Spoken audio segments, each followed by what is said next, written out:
नमस्कार मित्रों, मैं श्वेता मिश्रा एक बार फिर आप सभी का बहुत बहुत स्वागत करती हूँ। मित्रों, आज इस वीडियो में हम चर्चा करने जा रहे हैं कि 30 अक्टूबर को जब राहु व केतु का राशि परिवर्तन होगा तो सिंह राशि व सिंह लग्न के जातकों के जीवन पर क्या प्रभाव पड़ेगा। 30 अक्टूबर को राहु देव जब मेष राशि को छोड़कर मीन राशि में प्रवेश करेंगे और केतु देव तुला राशि को छोड़कर कन्या राशि में प्रवेश करेंगे। ऐसी स्थिति में सिंह लग्न व सिंह राशि के जातकों के जीवन में कौन से अच्छे फल देखने को मिलेंगे, किस प्रकार की समस्याएं समाप्त हो जाएंगी और किस प्रकार की सावधानियां आपको बरतनी पड़ेंगी।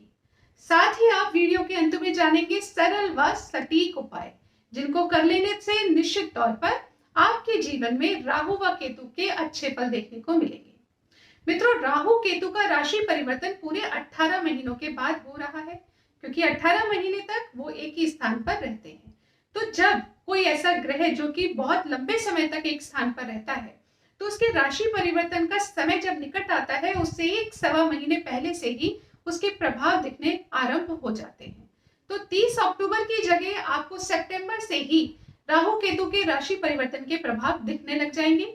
तो आज ही इस वीडियो को ध्यान पूर्वक देखिए और अपने अगले 18 महीने की प्लानिंग आपको कैसे करनी है, कौन सी सावधानियां बरतनी है, कौन से मंत्र जाप करने हैं, क्या उपाय करने हैं, उन सभी की जानकारी आज ही इस वीडियो में प्राप्त कीजिए। तो सबसे पहले जानते हैं सिंह लग्न किसका होता है। यदि आपकी लग्न कुंडली के प्रथम भाव में नंबर लिखा है 5 तो आप सिंह लग्न के जातक हैं।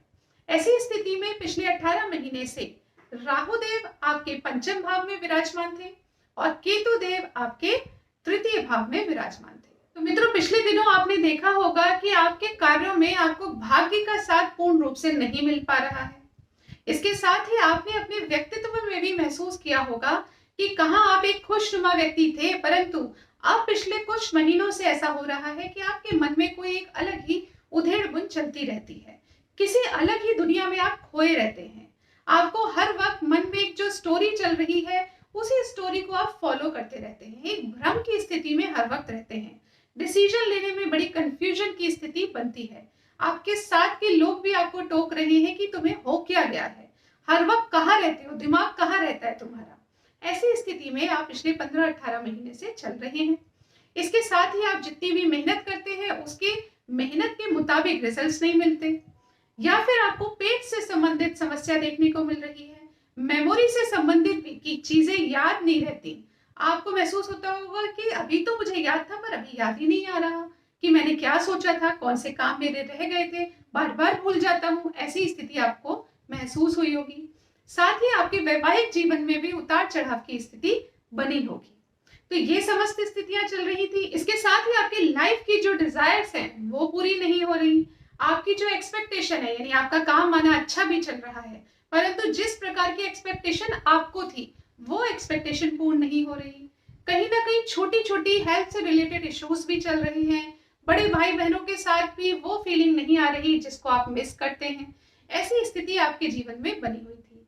परंतु मित्रों, अब जब 30 अक्टूबर को राहु केतु का राशि परिवर्तन हो जाएगा तब आपको अपनी मेहनत के रिजल्ट्स मिलने प्रारंभ हो जाएंगे।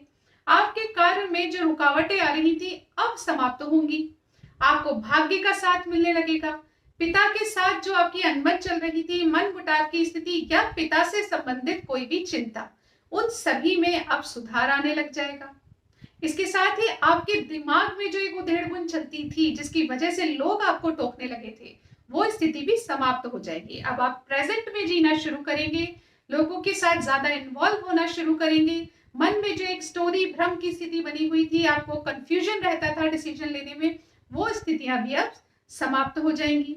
वैवाहिक जीवन में पिछले दिनों जो एक अजीब सी उधेड़बुन चल रही थी वो भी समाप्त हो जाएगी। आपके अंदर यदि कोई मनमुटाव अलगाव की स्थिति है तो उसके सॉल्यूशन अब आप खुद निकाल लेंगे।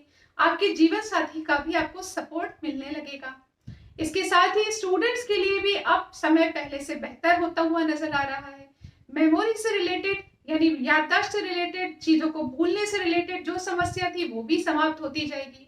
पिछले दिनों यदि आपको अचानक से लॉस की स्थिति देखने को कभी भी मिली तो वो स्थिति भी अब समाप्त हो जाएगी। यानी आप पहले से बेहतर अपनी चीजों को महसूस करेंगे।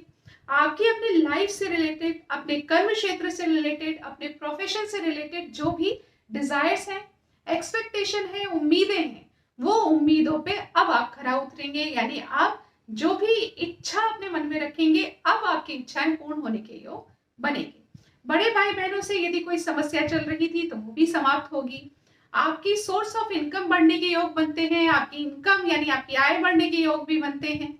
धन से रिलेटेड जो समस्याएं थी वो भी कम होती हुई नजर आएंगी। तो इस प्रकार से बहुत सारे फायदे सिंह लग्न व सिंह राशि के जातकों को होंगे। परंतु जब 30 अक्टूबर को राहु देव मीन राशि में प्रवेश करेंगे, वो मित्रों आपका अष्टम भाव है, तो आपके कार्यों में किसी अलग तरीके की रुकावटें ये डाल सकते हैं। लेकिन केतु देव आपके द्वितीय भाव में आएंगे जो आपका धन का भाव है।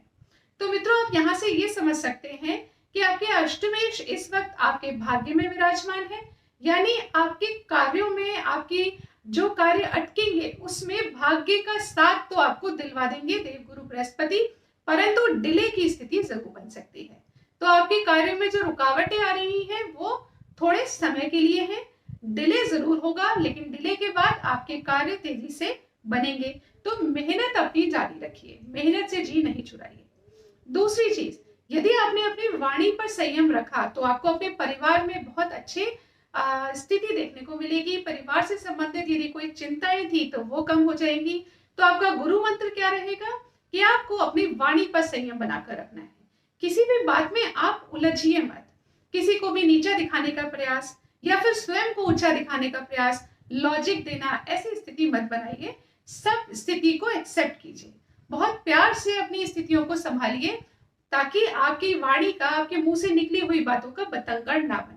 तो मेरे इस पॉइंट का आप लोग जरूर ध्यान रखिएगा, मिस मत करिएगा, ये बहुत जरूरी रहेगा आप लोगों के लिए।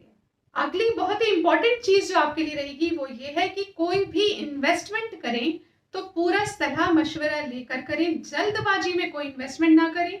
चाहे वो शेयर्स का इन्वेस्टमेंट हो, चाहे वो प्रॉपर्टी का इन्वेस्टमेंट हो, या किसी दोस्त के कहने से आपको इन्वेस्टमेंट कर रहे हो, इनमें से कोई भी स्थिति बने आपको जल्दबाजी नहीं करनी है। किसी से राय मशवरा करें, और जब आप इन्वेस्ट करें तो कैलकुलेटिव रिस्क लेकर ही इन्वेस्ट करें।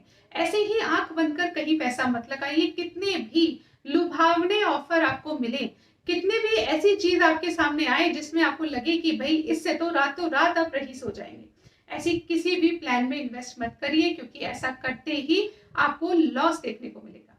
फिर उस लॉस को कवर करने के लिए आप लोन लेते जाएंगे और लोन चुकने का मौका आपको नहीं मिलेगा। तो इस लूप में फंसने की आवश्यकता ही नहीं है। तो कहीं भी ऐसा इन्वेस्टमेंट मत करिए जो लॉस में बदलने के चांसेस हो। इसके साथ ही आपको सबसे ज्यादा ध्यान रखना है अपनी सेहत का। सेहत का पूर्ण रूप से ध्यान रखिए ताकि आप अपने कर्म क्षेत्र में अच्छा परफॉर्म कर पाए, भाग्य का साथ आपको मिल पाए। यदि आप कार्य ही नहीं कर पाएंगे, बीमार पड़ जाएंगे, तो फिर आपको रिजल्ट्स कैसे मिलेंगे। तो यदि अच्छा प्रोग्रेस देखना चाहते हैं, इनकम में बढ़ोतरी देखना चाहते हैं, आगे बढ़ना चाहते हैं, तो सेहत का भी पूर्ण रूप से ध्यान रखिए। यदि इस प्रकार की सावधानियों का आपने बरता तो आप खुद देखेंगे कि आपके जीवन की में जो भी समस्याएं आई उनका सॉल्यूशन आपने खुद निकाल लिया और बहुत ही अच्छे प्रकार से अगले 18 महीने को आपने व्यतीत किया। अब आगे बढ़ के जान लेते हैं कि आपको कौन से उपाय करने चाहिए। तो पहला उपाय, ओम रांग राहवे नमः, इस मंत्र का जाप कीजिए, डेली कीजिए 108 बार। दूसरे नंबर पर ओम केम केतवे नमः, इस मंत्र का जाप कीजिए। तीसरे नंबर पर आपको देवगुरु बृहस्पति की उपासना जरूर करनी है, क्योंकि वही आपको भाग्य का साथ और मेहनत का फल दिलवाएंगे। तो उनके लिए क्या करेंगे, आप गायत्री मंत्र का जाप कर सकते हैं। साथ ही बड़ों का आदर करिए, उनके साथ मिसबिहेव मत करिए। अगला उपाय है कि यदि आपके घर में कहीं भी धूल मिट्टी जमा हो रही है, जाले लग रहे हैं, कोई भी ऐसी स्थिति बन रही है, तो सब साफ सफाई कर लीजिए, क्योंकि नेगेटिविटी में, गंदगी में ही राहु देव का वास होने लगता है और फिर आपको अच्छे फल प्राप्त नहीं हो पाते। इसके अलावा आपके घर के जितने भी इलेक्ट्रॉनिक उपकरण हैं, इलेक्ट्रॉनिक गैजेट्स हैं, उनको सुचारू रूप से चलाइए। यदि आपकी घड़ियां बंद हो गई हैं तो उसे चलाइए। कोई पंखा खराब हो रहा है, किचन का कोई आइटम खराब हो रहा है, उसे ठीक करवा लीजिए और चलाइए। खराब स्थिति में घर का सामान मत पड़े रहने दीजिए, इससे भी घर में नेगेटिविटी का वास होने लगता है। यदि आपने सभी उपाय किए, सभी सावधानियों का ध्यान रखा, तो निश्चित तौर पर अगले 18 महीने आपके लिए रहेंगे बेहद खास। आशा करती हूँ ये जानकारी आपको पसंद आई होगी। यदि पसंद आए तो इस वीडियो को लाइक कीजिए, शेयर कीजिए, पेज को फॉलो कीजिए। अगले वीडियो में आपसे फिर मुलाकात होगी, तब तक के लिए नमस्कार।